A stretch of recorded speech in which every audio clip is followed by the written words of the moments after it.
Assalamualaikum warahmatullahi wabarakatuh. Perkenalkan, saya Kurnia Alfiana dengan NIM 2009 116083. Pada kesempatan kali ini saya akan menjelaskan tentang cara dan tahapan mendirikan startup. Sebelum kita melangkah lebih jauh lagi, mari kita kenalan dulu dengan apa itu startup. Secara bahasa, startup memiliki arti perusahaan yang baru saja beroperasi. Rata-rata perusahaan startup ini sedang berada dalam fase pengembangan. Mereka juga masih mencari pasar yang tepat. Tetapi, startup juga bisa diartikan sebagai rintisan. Jadi, perusahaan startup adalah perusahaan yang baru dirintis dan baru didirikan. Lalu, apakah perusahaan startup selalu bersifat digital? Jawabannya adalah tidak. Mengapa? Karena setiap perusahaan yang baru didirikan, apapun bentuknya, masuk dalam kategori perusahaan startup. Nah, di tengah maraknya penggunaan internet ini, perusahaan startup sering mengalami perubahan makna. Ia seringkali dikaitkan dengan perusahaan yang berbasis digital ataupun perusahaan yang berbasis aplikasi. Meski begitu, pada intinya perusahaan startup tetap diartikan sebagai perusahaan baru berdiri yang masih berusaha untuk mengembangkan diri. Nah, selanjutnya untuk memulai mendirikan startup, setidaknya kita sudah harus tahu tuh apa saja karakteristik dari perusahaan startup tersebut. Pertama, usia perusahaan startup rata-rata kurang dari 3 tahun. Kedua, rata-rata perusahaan startup memiliki karyawan yang berjumlah kurang dari 30 orang dan biasanya memiliki sumber daya yang multitasking. Ketiga, startup lazimnya bergerak di bidang teknologi. Alhasil, perusahaan startup biasanya menggunakan website sebagai media untuk promosi atau memperkenalkan perusahaan. Nah, konsumen juga menjadi sesuatu yang penting dalam perusahaan startup ini.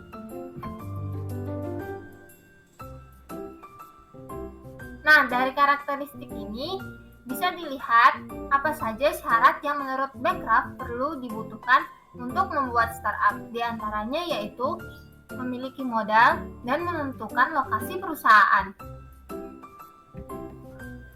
Setelah syarat-syarat dilakukan, saatnya langsung terjun ke langkah-langkah membuat startup. Dilansir dari INC, ketika akan membangun sebuah perusahaan startup, setidaknya ada 7 langkah yang harus ditempuh. Pertama, memiliki tujuan yang jelas. Dengan memiliki tujuan yang jelas, perusahaan yang akan dibangun dapat memiliki fondasi. Tujuan yang jelas juga mempengaruhi terhadap langkah-langkah yang akan diambil selanjutnya. Kedua, menentukan cara permodalan. Seperti yang disebutkan di bagian sebelumnya, modal adalah syarat penting dalam cara membuat startup. Dengan adanya modal, maka setidaknya perusahaan sudah punya dasar yang kuat dalam membangun startup. Tentukan cara permodalan perusahaan yang akan ingin diambil, apakah cocok dengan metode bootstrapping atau crowdfunding, atau bisa juga digabungkan. Ya, pada akhirnya semua akan bergantung pada pilihan dari jenis perusahaan tersebut. Yang ketiga, bangun relasi dengan pelanggan. Singkat cerita, jika sudah meluncurkan dan mempromosikan perusahaan startup yang akan dibuat, langkah selanjutnya yaitu membangun relasi atau hubungan dengan pelanggan. Menurut karakteristik perusahaan startup, pelanggan adalah hal yang paling utama. Usahakan jangan sampai pelanggan merasa tidak puas. Lebih parah lagi, pelanggan tidak tahu tujuan dari startup yang dibuat seperti apa. Bangun hubungan dengan pelanggan, terima saran dan kritik dari mereka. Dengan begitu, perusahaan juga memiliki masukan dan juga bahan evaluasi tersendiri yang bisa diterapkan di perusahaan startup nantinya. Keempat, jadilah fleksibel.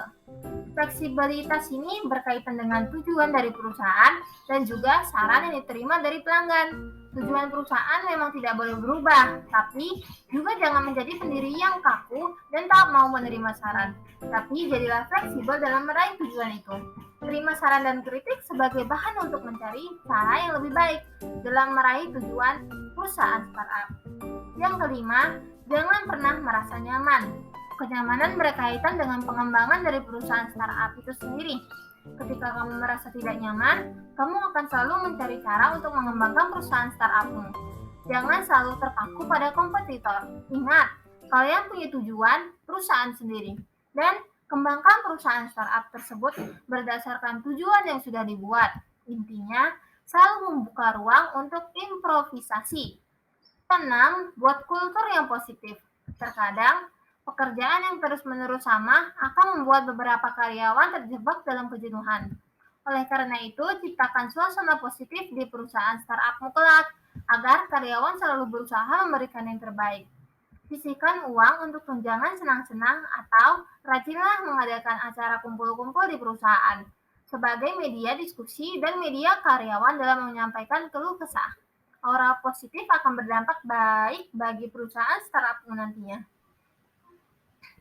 Yang ketujuh, sabar menunggu pertumbuhan. Ya memang, kesabaran itu sulit, apalagi jika memang melihat kompetitor yang terus melaju kencang. Sejatinya, perusahaan startup tersebut memiliki tujuan sendiri. Tetapi, kita harus tetap bertahan pada tujuan itu, beserta cara-cara pengembangan yang akan diterapkan. Sukses tidak akan datang dalam waktu yang satu malam saja. Banyak perusahaan besar walaupun bukan startup, mereka meraih kesuksesan dalam jangka waktu lama. Jadikan itu sebagai contoh, buatlah startupmu tidak sekedar sebagai unicorn semata, melainkan perusahaan yang stabil meski diterpa berbagai masalah. Senjatanya ya kesabaran, serta kemauan untuk terus maju sebagai satu tim, serta tidak tergoda melakukan sesuatu yang melenceng dari tujuan perusahaan.